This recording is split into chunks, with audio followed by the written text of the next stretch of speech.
মুহূর্তে দেখতে পাচ্ছি যে যে একজনকে টুকাইকে ধরা হয়েছে। আমরা সেখানে সরাসরি আছি, আপনারা দেখার চেষ্টা করতেছি। এই যে দেখেন,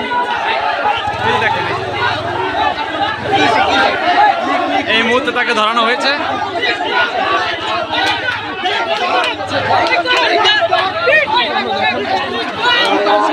এই মুহূর্তে তাকে ধরে আনা হয়েছে পাম্পের থেকে।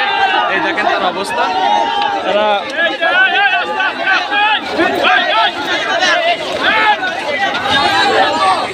তাকে এই মুহূর্তে তারা পুলিশের হাতে দেওয়ার অবস্থান হয়েছে। তাকে ধরে নিয়ে তারা পুলিশের কাছে দিয়ে দেবে, এরকমই একটা অবস্থা আমরা দেখতে পাচ্ছি। দেখেন এই মুহূর্তে একজনকে ধরা হয়েছে,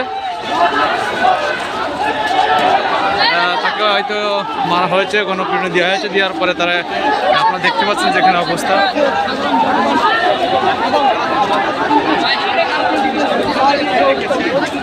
এখানে অনেক ফুটতে হচ্ছে।